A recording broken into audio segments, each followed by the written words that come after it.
Hi, I'm Pete Vandenberg from Team 144. Just wanted to take a little bit of time to talk to you today and review the AX556 Lower receiver from AXTS Weapons out of Salem, Oregon.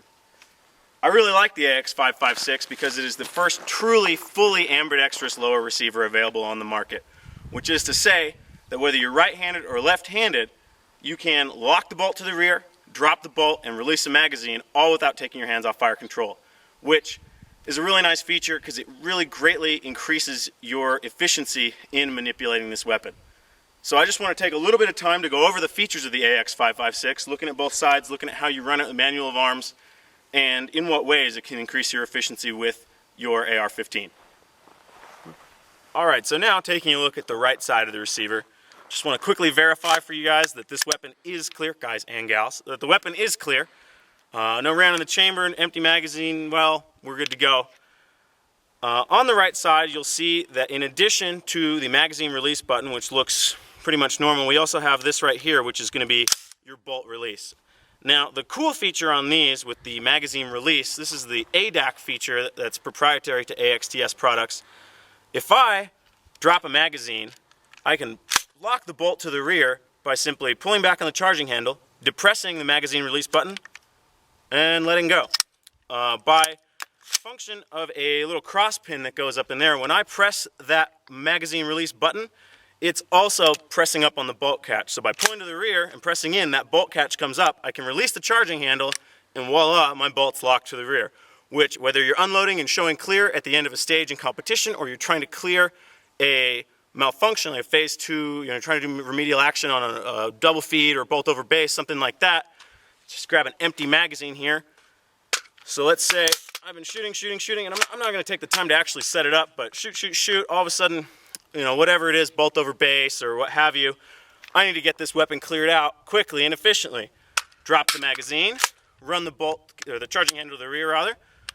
By depressing the bolt release, I've now locked it to the rear. I can keep my right hand on fire control.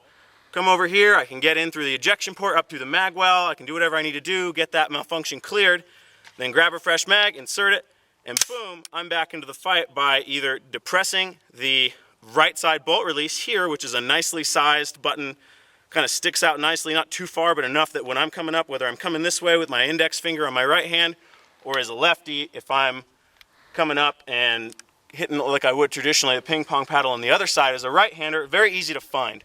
And I have cleared that malfunction, gotten a new mag in it, sent the bolt home, and I'm back in the fight and ready to go. Or, like I said, if I'm just clearing and showing clear at the end of the stage of competition, boom, done. I can show the range officer, and we're moving on. Very simple, very effective. Really increases your efficiency. Now, looking at the left side of the receiver, and just to clarify, the weapon is still clear. I am still pointing it in a safe direction into the side berm of the range. Getting that out of the way. Looking at the left side of the receiver, it operates pretty much in exactly the same way that you operate the right side. Whether you're left or right-handed, it's pretty much the same manual of arms on both sides of the weapon. Here I've got my magazine release button. It's located where I would expect it to be, pretty much directly opposite of the right side magazine release. A little bit further back just because of the way it's engineered, but I mean, if I reach forward and go as a right-handed shooter where I would expect to be placing my index finger to reach that magazine release, it's right there. It's nicely serrated, it sticks out nicely, it's easy to index on, and I can go ahead and hit that and drop a mag very intuitively, very efficient, and not a problem at all. And then located directly above it, we've got our bolt catch, or ping pong paddle, whatever you want to call it. Nicely oversized, nicely serrated, and like any bolt catch, I can go ahead and press on that, I can drop the bolt. I can also, just like on the other side with the ADAC feature, I can run the charging handle to the rear, depress the bottom of it, and boom, my bolt's locked to the rear. I can show clear to a range officer or clear a malfunction, whatever the case may be, without having to take my hand off fire control, which again really increases your efficiency, especially if you're trying to clear a malfunction and get the weapon hot and back up again.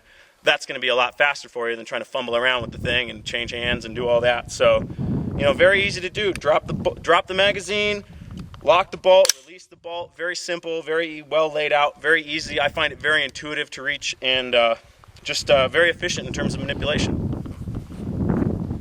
Alright, really quickly just going over some of the last features of this lower that I haven't touched on yet. First off, Something I really like, a really nicely flared magazine well. This lower is really easy to feed. You're not going to have a hard time getting your mag in there. It's flared out really well. It's got an integral trigger guard, comes up nicely at the rear. I can get a really high purchase on the weapon, good grip. And something that I think is pretty cool is AXTS has come up with a pretty neat solution for tensioning the upper and the lower together to reduce some of that wobble that you'll sometimes get between an upper and a lower. I don't know if you can see it very well there, but inside here is this little spring-loaded pin which applies just the right amount of tension on the rear takedown pin lug to kind of take out some of that slop between your receivers, which I think is a pretty cool feature. Finally, something I really love is that these lowers are machined to accept not just the 90 but the 45 degree or short throw ambidextrous safety selector from Battle Arms Development. If you're not familiar with the Battle Arms Development selectors, I think they're by far the best ambi safeties on the market. They have a wide variety of lever options depending on what your preferences are. Short, long, thick, thin, whatever you want.